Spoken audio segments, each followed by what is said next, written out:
A huge thank you to Ramsey McCarthy for his support on Patreon. Chatterfang Squirrel General versus Nissa Vastwood Seer. Haven't seen her in a while. We've got, it's a pretty good opening hand. We've got our tap land to get out of the way, and then it's Nature's Law the next turn, I think. So we will start things off. We don't draw on our first turn in 1v1, just get the tap land out and pass. And then it's a Root Maze. Artifacts and lands enter the battlefield tapped, so that switches off our Nature's Law. We'll just throw down the forest. Our opponent didn't have a turn 2 play either, thanks to the land coming into play tapped, so yeah, it's Nature's Law for us. We were going to get a tap land with that anyway. Throw down the snow land and we'll get another snow land down in the form of a swamp, and we are well on our way to activating or triggering the Field of the Dead. 3 more different land types and that will be online. A Sorcerer's Spyglass. Probably just names our commander because we don't have an activated ability in our hand. Okay, Demonic Tutor we would be able to go for, but our lands are coming in tapped of course. Get down the Chatterfang here, and then it's the command tower and we will pass at that. Our commander has Forest Walk and we're against a mono green deck, so that's pretty good for us. And they've got themselves a Gemstone Caverns out as well. There is a Lignify, Caustic Caterpillar. So we could Beast Within on the Lignify if we care. Urborg is nice as well. Get some coloured mana out of the Field of the Dead and it takes us a step closer to Field of the Dead as well. So yeah, a Demonic Tutor for a Skull Clamp and a Beast Within is good, I think. So we'll play out the Urborg, play the Demonic Tutor, and then we'll go for the Beast Within, probably at the end of our opponent's turn. Could be that they have Heroic Intervention, so maybe we should have gone for the Beast Within during our turn. But they've only 2 cards in hand and it gets it out of their hand if they do have it at least. We've got way more going on than they do at the moment. Oracle of Muldiah and a Blighted Woodland on top, as well as a forest. And there's a 3 visits for them as well, so it's likely that they're flipping over Nissa next turn. Regardless, we will go for Beast Within on their Lignify. And then a Woe Strider is a decent sack outlet. Let's go Weaponcraft Enthusiast though. And that will make a couple of servos and a couple of squirrels, thanks to Chatterfang being in play. The servos coming tapped because they are artifacts.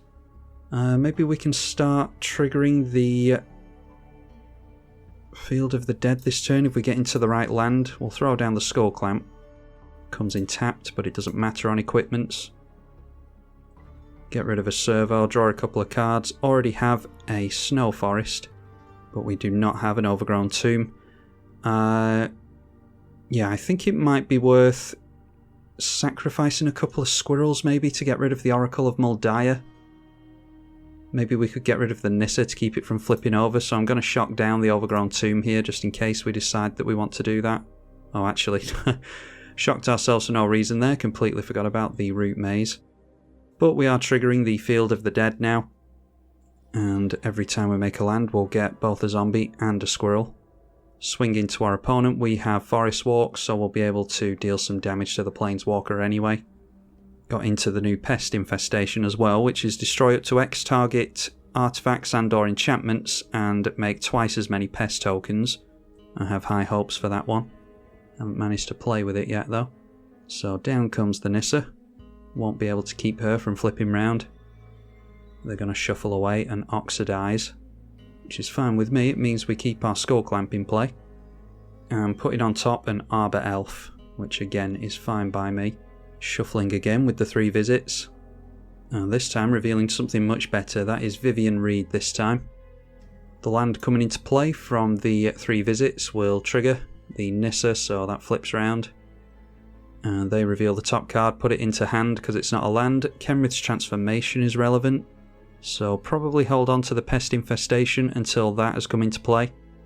And they do have a Castle Garen Brig in play as well now.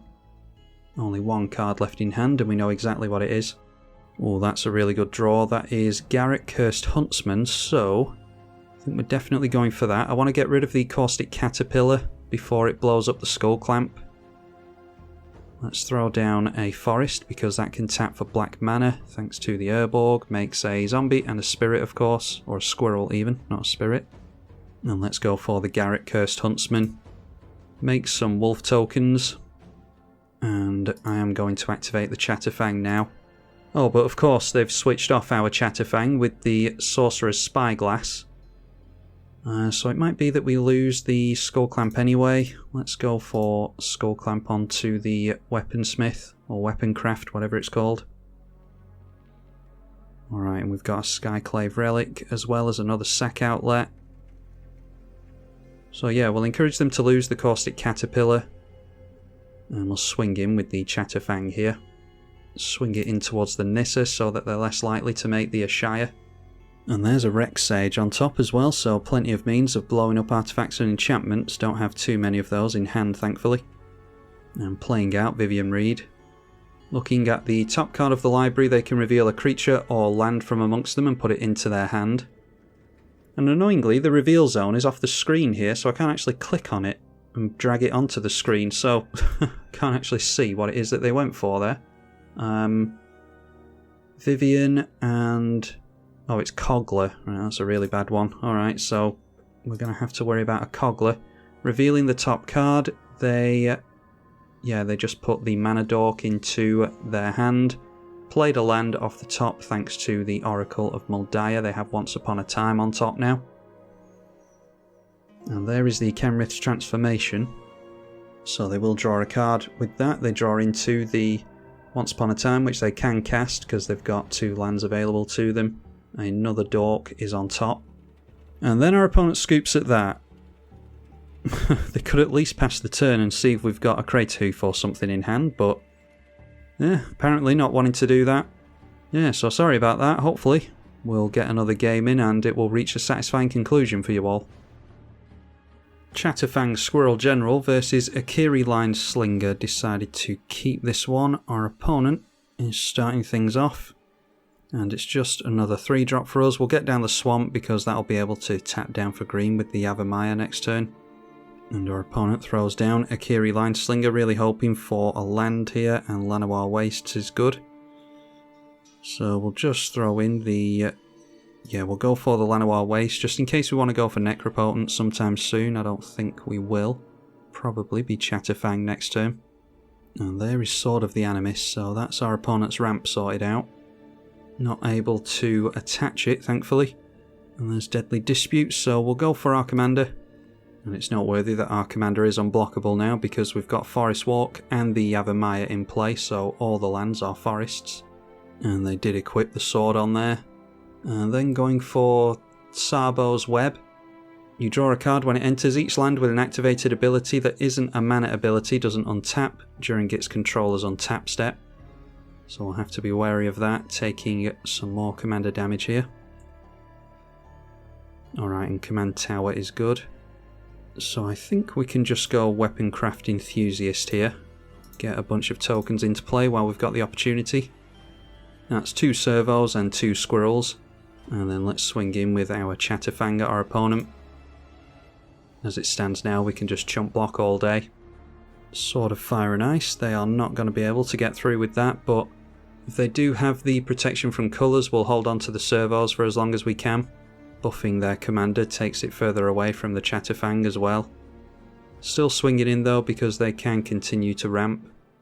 So we'll chump with the Weaponcraft Enthusiast.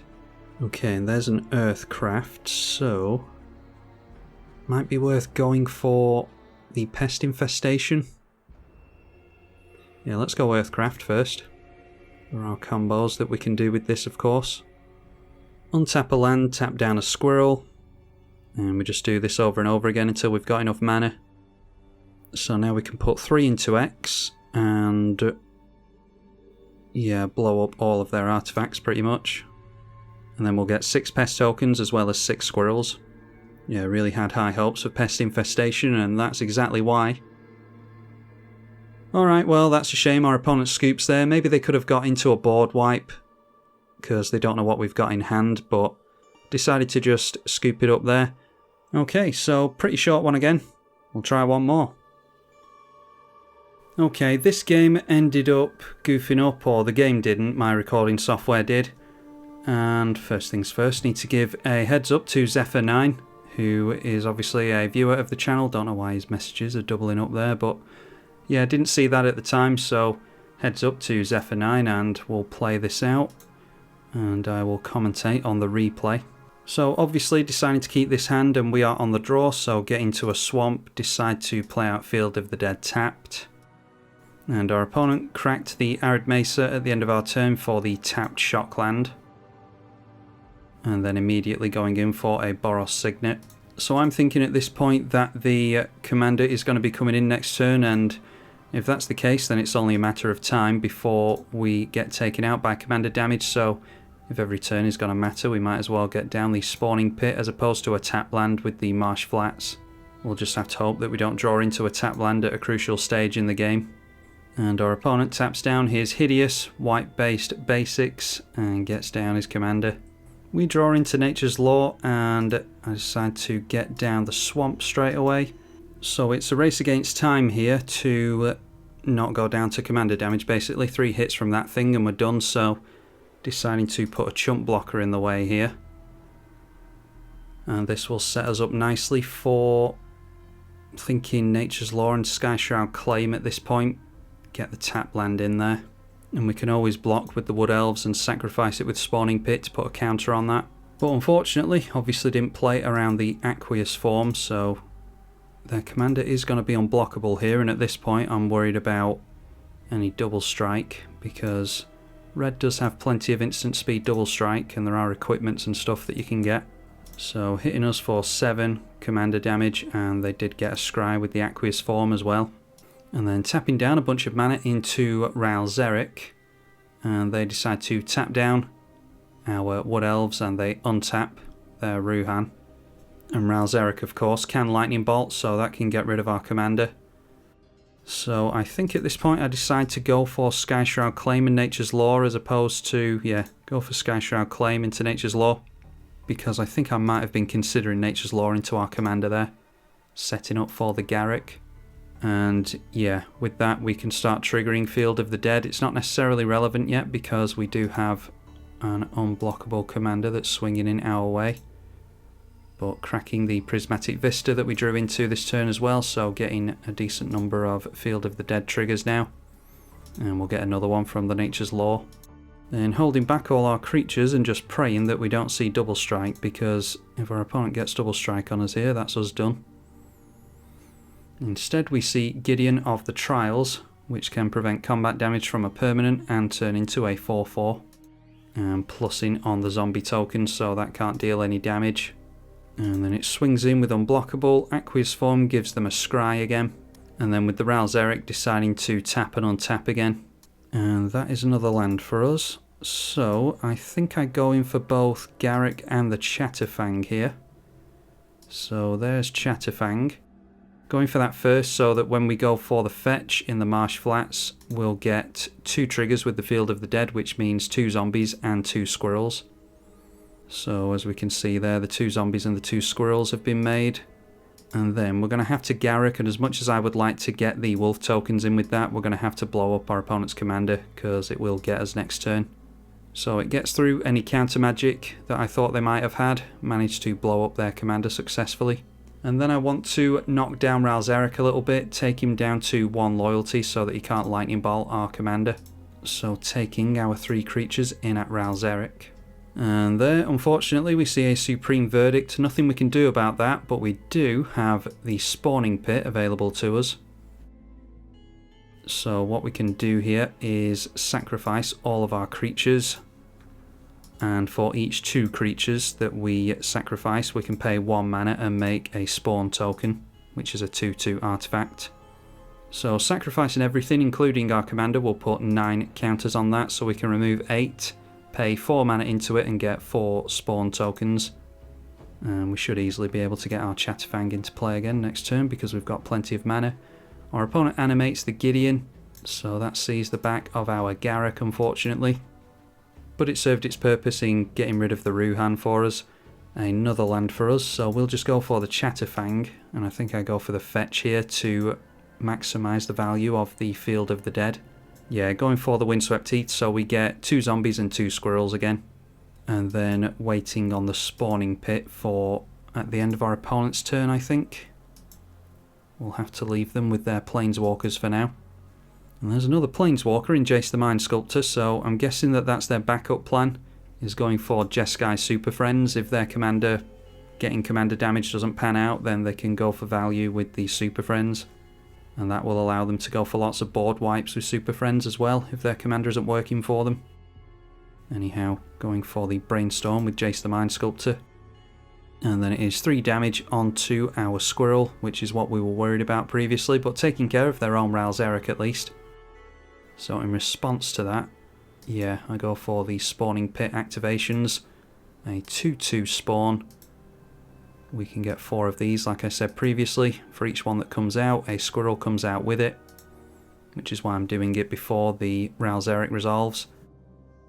And then sacrificing the Chatterfang to the Spawning Pit because it goes down anyway. And that means we can make another spawn token at the end of the turn if we want to. Gideon ticking up onto a zombie. And at the end of my turn I decide to forego a Squirrel for the sake of having more damage in play, so a 2/2 spawn empties the counters off the Spawning Pit.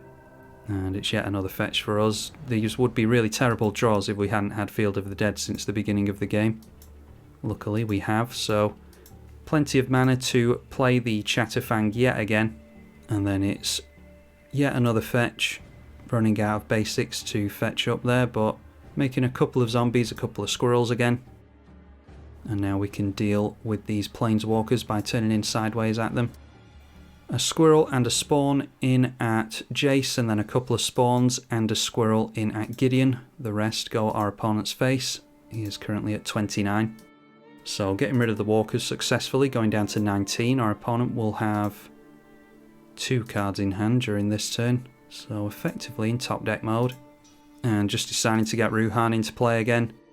So just playing to his outs, assuming that we can't get rid of him next turn. He might get into an unblockable piece of some kind and still be able to win this one. An argument to be made for me trying to push damage through with the squirrels first, but I decide to just go for the -7 onto Ruhan by paying a black and getting rid of 7 squirrel tokens. So just doing it here during our opponent's turn, thinking that that will buy us a turn. And certainly enough time to try and win the game and go wide. And there is Deadly Dispute, so I was thinking about whether or not I should just get rid of the squirrel and draw 2 cards and see if we can get through for lethal here, but I actually quickly work out that we can just turn in sideways here, so just turning everything in sideways, and that is lethal on our opponent here. So there we are, it's a good game to our opponent. Big thank you to Zephyr9 for playing. If it wasn't for the fact that we had the Garrett Cursed Huntsman, then I think our opponent definitely would have had us there. We were in desperate need of removing their commander, and we managed to do it and get through the board wipe and our opponent's commander, so hopefully you all enjoyed this series of games. Be sure to let me know if you want to see more 1v1 content, because it hasn't been doing very well for the longest time now, so I'm just dipping my toe back in the water to see if you all want to actually see it. Leave it a like and share it to your friends if you do. I'm tribalkai on the EDH channel. Thank you for watching.